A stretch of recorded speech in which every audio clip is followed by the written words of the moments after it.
Hi, welcome to Creator Answers, and in this one we're going to be covering sound. And if you're tired of your sound sounding, well, like this, like it's been recorded at the back of a room, in a garage, in a sock, then this is the video for you. In this video I'm going to cover the basics of sound recording for your video blog, for your YouTube channel, for wherever you're creating your videos. I'm going to be debunking some common sound myths, and later I'm going to show you a very, very cheap way that you may already have to record great sound for your videos. But before we get into it, if this sort of content is something that appeals to you, please hit that subscribe button, hit that alarm bell, and you'll be kept informed of all the content I put out. Now let's get into it. Okay, recording sound. So as I said earlier, if your sound, well, sounds like this, like it's at the back of the room, like it's muffled, it's noisy, like a lot of YouTubers and like a lot of video creators put out, and you want it to sound like this, like it's present, like it's crisp, like it's clear, then keep watching. A lot of people don't really think about sound. All they consider is their camera, and they'll buy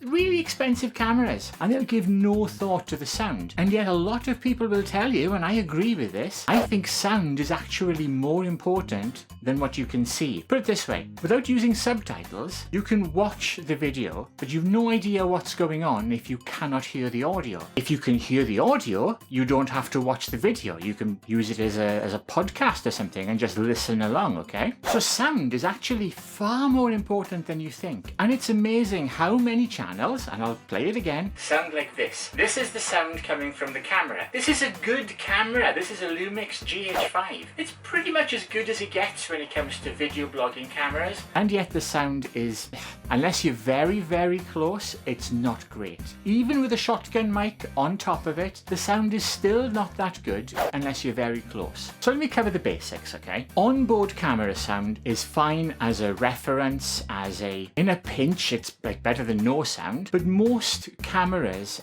will pick up sound from all directions. Some cameras, particularly on a camcorder, are specifically set up that way to record in a 5.1 surround sound setup, which is great if you're making films, but is not that useful if you're recording a video blog. Now in a video blog, what you want is a thing called presence, and that's where the voice, what you're hearing right now, kind of sounds like this. It sounds like I'm very close to you. There's a little bit of ambient sound just to give it the impression of being in a room. You don't want your recordings to sound like you're at the back of the room with the echoes and the noise and the hiss. And all that comes down to really is distance. Now you'll see a lot of video bloggers will put something like this on top of their camera, a shotgun microphone. Now these are terrific microphones. However, there's a misconception that these shotgun mics will reach out of the camera and pull the sound in as if you're standing 3 inches away. They do not do that. These are a type of microphone, and I'm going to do a later video where I really get into the technicalities of microphones, but the way these are designed is to only pick up sound in a narrow, like a fan from the front of the microphone, down the barrel, and are better at rejecting sound from the back and from the side. They are not perfect. And even with a good shotgun microphone, I mean, here's the very microphone I use when I record my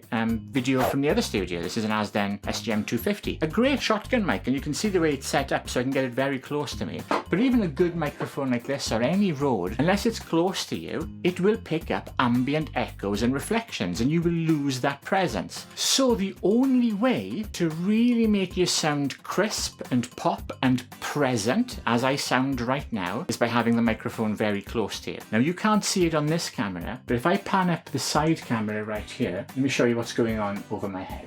There. Now right there, that is an Audio-Technica SGM250 boom microphone. Now I have a boom running all the way across the wall, and it connects to a Zoom F4 at the moment, field recorder. And that microphone, it's right there. It's just off camera. You can't see the end of it. And that keeps it very, very close to me. It keeps it close and present, and it's just far enough away so you don't get pops and excessive sibilance if I bring that much closer. So watch now, I'm going to fudge this here, and you'll see this on both cameras. When I'm right here and I'm talking right into the camera, notice how I'm boomy. The sound has more pops. It's too loud. I'm too close. Whereas at this distance, about a foot away, it's perfect.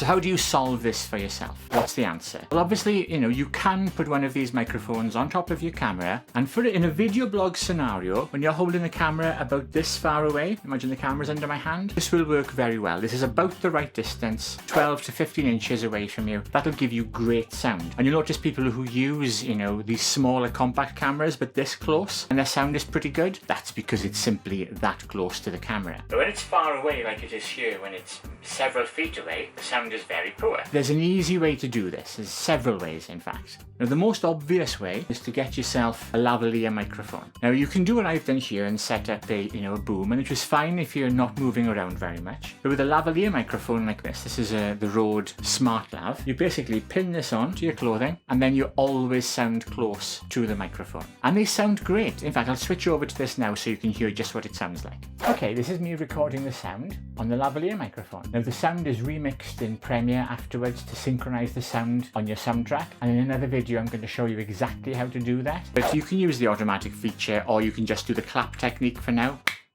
And you'll see 3 little spikes on your soundtrack, and that's how you know to mix these in together. But right now, as you can hear, I'm sounding pretty good and present. It's not quite as crisp as using a boom microphone, and in many ways a lavalier can sound overly present, but you know what? It's far better than that back of the room noise, yeah? And just to make that live, that's what it sounds like. When you compare this side by side, it's not good, right? Now, an easy way to run your lavalier microphone for not much money is if you were to buy a lavalier microphone like the Rode Smart Lav, and then a Zoom H1 field recorder, and this has just been replaced with a H1N. These two together will cost you about £150. And you put the H1N in your pocket and you carry this on you everywhere, and you sync your sound after, you get a great sound. And also, if you want to go a little upmarket, then you get the Zoom F1 field recorder. This has an XLR attachment in the top, but you can just take it off. It goes on a belt clip, and it comes with a lavalier for like under $200, and the sound quality on this is fantastic. So that's another option. So that's if you want to spend a little bit of money and go for a lavalier microphone without going crazy. And again, in a later video, I'm going to go into much more depth of the different kinds of microphones you can use. However, what if, $100, $200 is still too much for your budget? Well, here's a really, really good hack, and I've used this in the gym loads of times. All you need, a mobile phone and a pair of Bluetooth earbuds. Think about it. When you're taking a phone call on your phone, where does the sound and microphone come from? Your earbuds. So all you have to do, if you want to do this on the cheap, it might be a little obvious, so you could tuck these under your clothes or something, but wear your earbuds just like this. I'm going to turn these on now so you can hear what these sound like. Now, you can either record the video on your phone, just like you're recording a video blog, and hold it in front of you. The sound will get picked up from the microphone on your Bluetooth headset. You've probably already got these in your pocket and you haven't realized how good it is. So let me just put this on for you, just so you can see what it's like, okay? Okay, so I'll start recording on my camera phone, and you can just record video if you want to, and it'll just record the sound and video, or you can record it straight,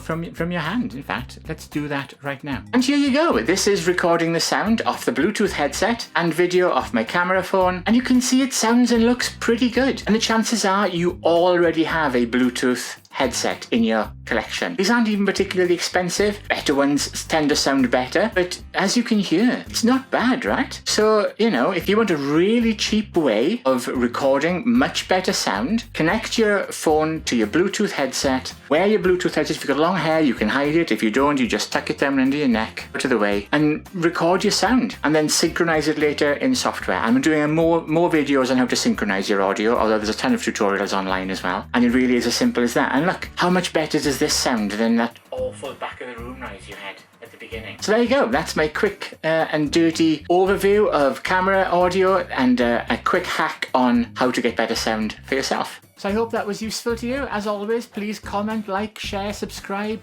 dislike, leave your comments below. I love to hear from you. And now popping up on the side is my previous video and another video that may interest you. And thank you so much for watching. I love you guys, and I shall see you in the very next show. Thank you so much. Bye.